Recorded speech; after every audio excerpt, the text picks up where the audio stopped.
I'll give you guys a video of the smog delete. Sit my beard down. So this is all the smog stuff I ripped out of here.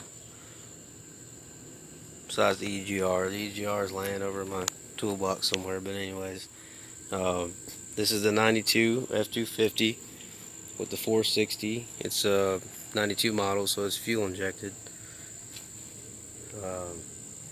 But I'm going to show you guys what I did for the smog. And I got it all out. I've got pretty much temporarily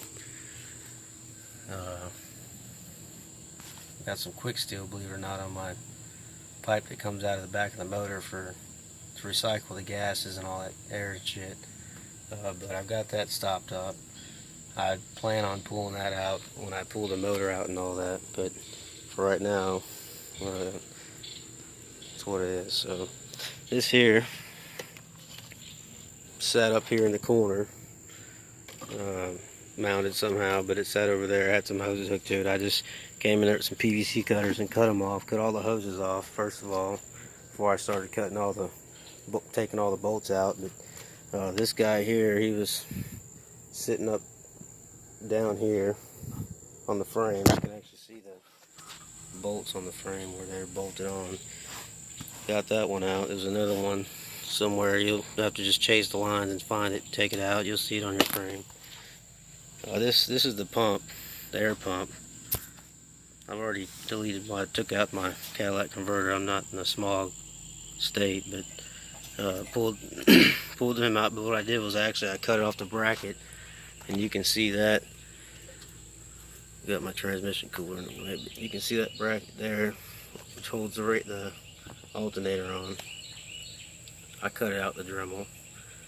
It used to be bolted in that empty area right there. Pulled it out. Had a couple bolts, but in my case I wasn't able to get to them a whole lot, so I cut it out. This pipe here, it's got a ground to it, so I got to look into with the ground. If it's necessary to put a ground back on there. I'm pretty sure it might be, but these tubes that go to the back, you can see them there, they go back down behind the motor and tap into the catalytic converter. Two tubes. Eventually they run into like a rubber tube, but I haven't took mine out yet. It's still there. I plan on taking that out. This bracket was mounted here somehow, some kind of way. This is actually probably was down like this, down up in there, and went to those two things. Cut that out just by the hoses. Left that there. The EGR, I ordered the EGR delete plate, and that's what I put there. I just simply googled my year, make, and model, got the EGR plate, put that on. There is a plug that went to my EGR, so like I said, it's over there. I bent it over. This is actually a flex tube on this EGR, so I just bent it out the way, got it over here. That's really the only way I was able to pull my EGR out in the first place, was to bring it over here to have enough space. Put some quick steel on it. It's holding up pretty nice, but I plan on taking that out and capping that off with the plug down at the motor. There's a plug, like I said, used to go to the EGR, be this plug here. This I ordered. This is a plug you can order. This plugs right into your molded plug, your factory molded plug, and that just tells the computer that the EGR is pretty much functioning, so your computer doesn't flash codes for EGR. A couple other hoses. This hose here I cut out.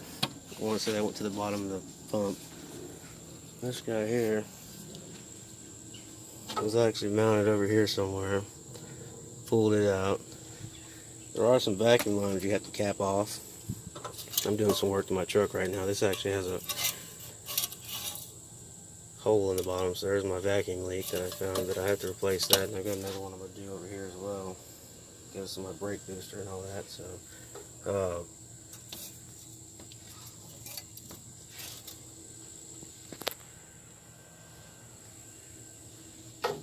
But anyways, there's some vacuum lines you have to cap off. There's one that comes out the T, I want to say. Actually, it's right here. It's capped off. I just got a kit from my, I think it was AutoZone who had this. It was a set that I bought, and you can see I use it to cap off my PCV valve. Used to go to, I don't know if you can see that down there, but there's a cap on there. Used to go to one of the contraptions over here.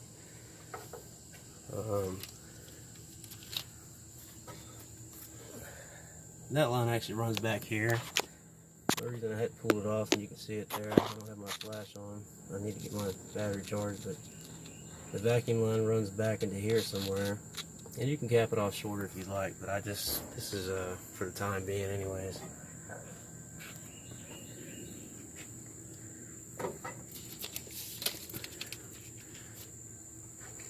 So that's pretty much it.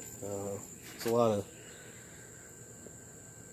cutting, I guess, not really so much. What I did was actually, instead of cutting this out in place down here, because I didn't have this all pulled out, I pulled this out because my condenser leaked and ran into a problem over here where my clip up front, my radiator support, and this is my leak, my radiator here, but down here you can see it just rusted out completely. I mean, it just wasn't really a whole lot going on over here. It probably just caused bigger problems, so I went ahead and took care of it now. This side you can see is intact. That's what it's supposed to look like. But I got the radiator support coming in the mail anyway, so. But yeah, I didn't have my front taken apart, so I mean I didn't have all this access. But what I did was I pulled the bolts out of my brackets. One big bracket that holds your pump, your alternator onto your motor. There's a screw here, a couple screws on this bracket. Pull your alternator out. You have to change your belt on there anyway, so you need to pull that out. Screw there, screw there, a screw there, and there's a screw there, but it's easier to pull it out and do it. Unless you have your access like this, you can get in there with a Dremel or something like that. But I pulled this bracket off, cut the pump off. It was kind of easier for me at the time. The bolts are seized up. Put the bracket back in. Here's my old belt. It's what the belt used to be. I googled it, seen what kind of belt size that I need. The guys have already done this on Google as threads. Took their word. It seems like a couple people were happy on it, so I took their word, got the same belt they were talking about, and you can see on the reader I still got a little bit of play to tighten it up, so it worked out great.